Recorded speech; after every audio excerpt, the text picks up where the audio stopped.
Triffick. Marcus stood on the bridge of the Sovereign, gazing down at the verdant planet below.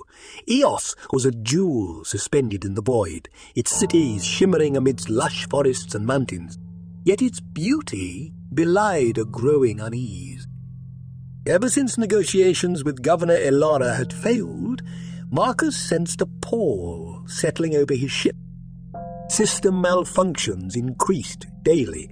The crew grew restless, some falling prey to imagined whispers and shadows.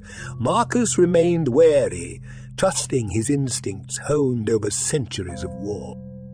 Now that he had time to think over the conversation in detail, there was a moment that pricked his memory like a sharp thorn, the name Matria. He was certain that Elara was not the type of person prone to a slip of the tongue, but in the moment you forgot to press her further on who this person was. Marcus sighed. He had attempted to renegotiate with Elara, sending respectful yet firm missives asking her to reconsider. Each request was declined with unfailing civility. Marcus knew Elara's motivations likely cantered on the relic Birthstone. What potential it possessed still remained a mystery. He was conflicted. His obligation to the Imperium called for taking over Eos. However, he was reluctant to employ violence, jeopardizing lives when patience could provide solutions. Naturally, the choice was not his to take. A navy was approaching on the Emperor's orders, and planet Eos would feel the weight of that directive like a heel on her throat, no matter his trivial inner turmoil. Marcus turned from the viewport with a sigh.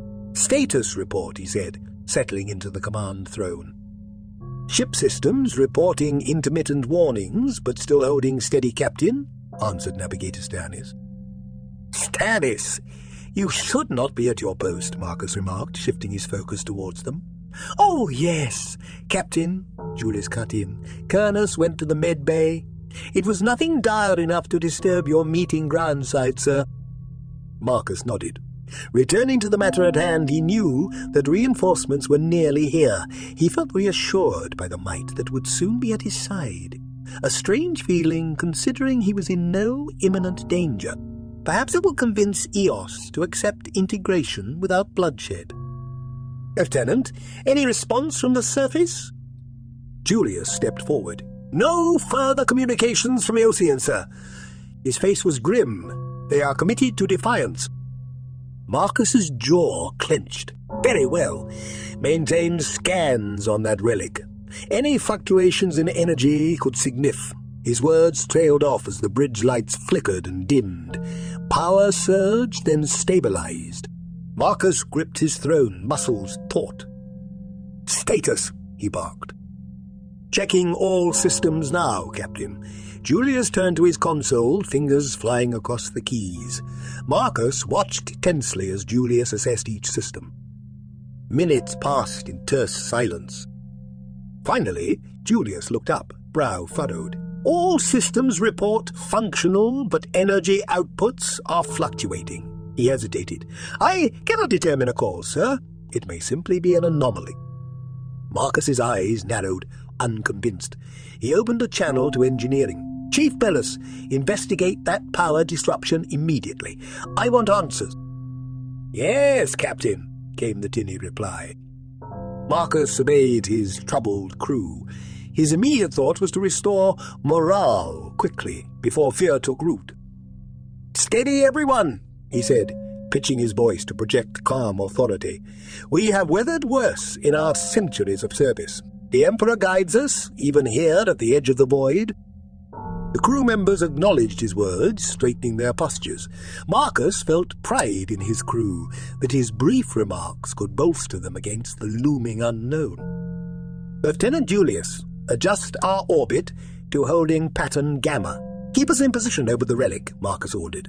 Julius relayed the orders, nimble fingers playing across the console. Marcus returned to the command throne, brow furrowed in thought. The ship's disturbances remained unexplained, but he suspected the relic's unseen forces were somehow responsible. Its power beckoned from below, defiant of understanding. Marcus yearned to unravel its secrets, even as he dreaded the answers. A proximity alarm suddenly blared. Marcus bolted upright. "Report! Warp signature detected," Julius announced. "The fleet has arrived." He turned to the viewport in time to see emerging from the seething warp a massive armada taking shape before the Sovereign. Ship after gargantuan ship slid into real space, emblazoned with the Aquila. At their heart loomed an Emperor-class battleship and 3 strike cruisers bearing the livery of the Adeptus Astartes. Marcus's breath caught at the sight. The assembling fleet was a display of awe-inspiring might, composed of ships whose individual power eclipsed even the Sovereign, yet this was but a fraction of the Emperor's wrath. Marcus offered a silent prayer of thanks that it had not yet fallen upon Eos.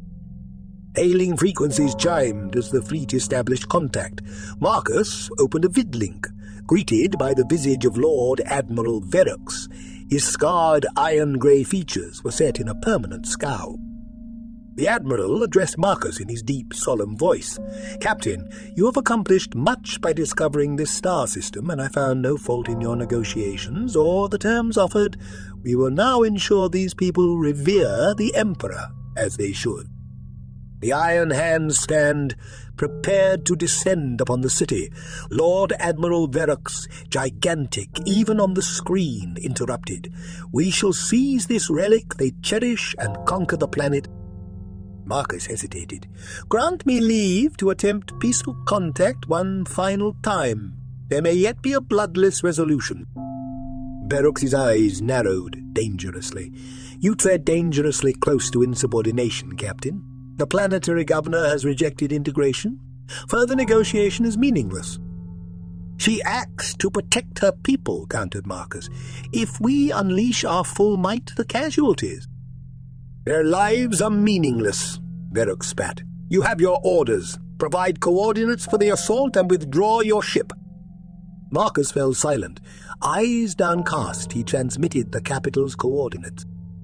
"For the Emperor," intoned Verux. He saluted, then the link terminated. Giving orders to his crew, Marcus sat back, suddenly feeling the full weight of his years.